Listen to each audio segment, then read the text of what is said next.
لا إله إلا الله محمد رسول الله لا إله إلا الله محمد رسول الله لا إله إلا الله محمد رسول الله۔ اب جنت کے سلسلے میں جام شراب کی ذرا بات کر لیں جنت کی۔ اس ضمن میں جو ایک بات آتی ہے، بڑی صراحتاً بات کر رہا ہوں، پھر تفصیل سے پھر بات کروں گا انشاءاللہ تعالی، کیونکہ بات حوروں کی ہو رہی ہے اور حسن کی ہو رہی ہے۔ تو اس ضمن میں یہ روایت میں آپ کے سامنے پیش کرتا ہوں۔ اس کو مصنف ابن ابی شیبہ میں سے روایت کیا گیا ہے، صفحہ نمبر 108۔ حضرت عبداللہ ابن مسعود رضی اللہ تعالی عنہ فرماتے ہیں، تو یہ صحابی کا قول ہے، اثر ہے، اور چونکہ یہ بات ہے جنت کی تو حضور صلی اللہ علیہ وآلہ وسلم سے ہی سنا ہوگا صحابی نے، اسی لیے تو بیان کر رہے ہیں، ورنہ صحابی کے پاس تو اس کا کوئی علم ہے نہیں۔ تو حضرت عبداللہ ابن مسعود فرماتے ہیں کہ جنتی آدمی کے پاس ایک گلاس پیش کیا جائے گا جبکہ وہ اپنی بیوی کے پاس بیٹھا ہوگا، وہ اس کو پی کر بیوی کی طرف متوجہ ہوگا، پھر یہ کہے گا تو میری نگاہ میں اپنے حسن میں کئی گنا بڑھ چکی ہے۔ سبحان اللہ سبحان اللہ۔ تو جام شراب ایسی ہے کہ جس سے کہ پینے سے حسن میں اضافہ ہوگا۔ اسی طرح حور کی پنڈلی کا حسن، وہ تو میں پہلے بھی بتا چکا ہوں آپ کو، ابن ابی دنیا بھی اس کو لاتے ہیں، ترغیب میں بھی آتی ہے، حضرت عبداللہ ابن مسعود ہی اس کے راوی ہیں۔ وہ بیان کرتے ہیں کہ حضور اکرم صلی اللہ علیہ وآلہ وسلم نے ارشاد فرمایا کہ جنت کی عورتوں میں ہر عورت کی پنڈلی کی گوری رنگت 70 پوشاکوں کے پیچھے سے بھی دکھائی دے گی، حتیٰ کہ اس کا خاوند اس کی پنڈلی کے گودے کو بھی دیکھتا ہوگا، اتنی صاف شفاف اس کی جلد، اندر کا گوشت، muscles, everything will be so clear, beautiful.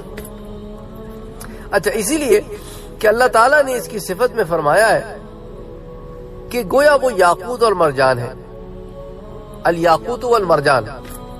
یاقوت ایک ایسا پتھر ہے کہ اگر اس میں کوئی دھاگا ڈالے پھر اس کو دیکھنا چاہے تو اس کو باہر سے دیکھ سکتا ہے، تو اس لیے اللہ تعالیٰ نے یاقوت سے ان کو جو تشبیہ دی ہے کہ ان کی کلیئرٹی آف دا سکن اتنی زیادہ ہوگی۔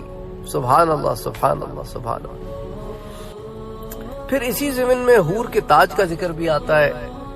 حضرت انس بن مالک رضی اللہ تعالیٰ عنہ فرماتے ہیں کہ حضور اکرم صلی اللہ علیہ وآلہ وسلم نے ارشاد فرمایا کہ اگر جنت کی عورتوں میں سے کوئی عورت زمین کی طرف جھانک لے تو آسمان و زمین کے درمیانی حصے کو خوشبو سے معطر کر دے اور ان کے درمیانی حصے کو روشن کر دے، اور اس کے سر کا تاج دنیا اور اس کی ہر چیز سے قیمتی ہے، تو اس کا ذکر بھی مل جاتا ہے۔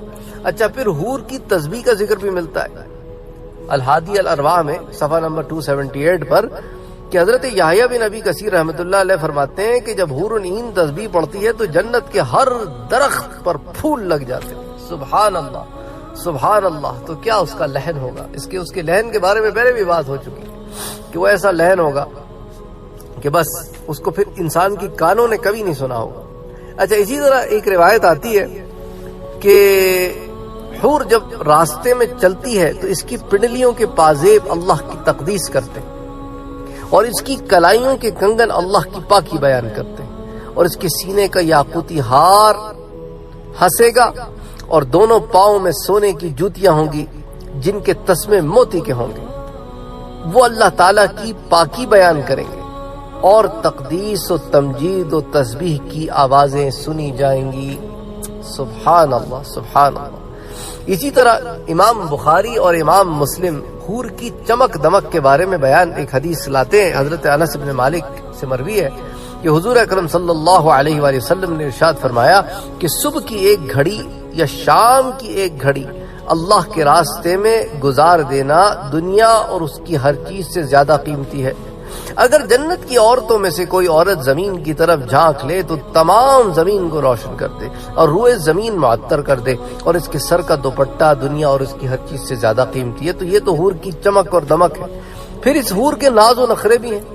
حضرت حسن رضی اللہ تعالیٰ عنہ سے مروی ہے کہ اللہ تعالیٰ کا دوست جنت میں ایسی حالت میں ہوگا کہ اس کی بیوی حور العین میں سے سرخ یاقوت سے بنی ہوئی چارپائی پر جلوہ افروز ہوگی، جس کے اوپر نور کا قبہ سجایا گیا ہوگا، جب اس کا شوہر اسے کہے گا کہ اب میں آپ کی آمد کا مشتاق ہو چکا ہوں تو وہ حور فوراً اپنی سرخ یاقوت کی چارپائی سے سبز مرجان کے باغیچے میں اترے گی۔ اس کے اترتے ہی اللہ جل شانہ اس حور کے لیے اس باغیچے میں نور کے 2 راستے بنا دیں گے۔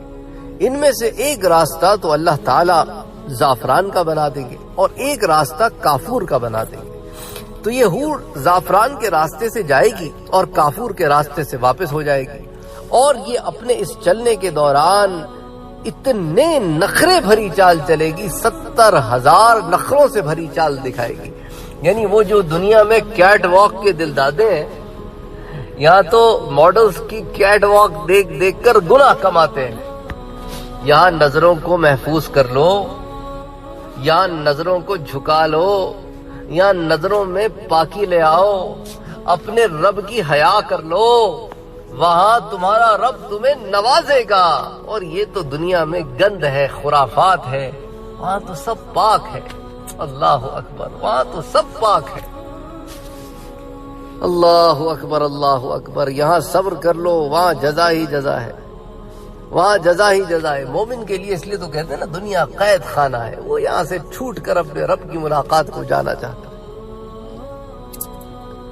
اللہ اکبر۔ اے اللہ ہمیں توفیق عطا فرما کہ اپنے نفسوں پر قابو پا سکے۔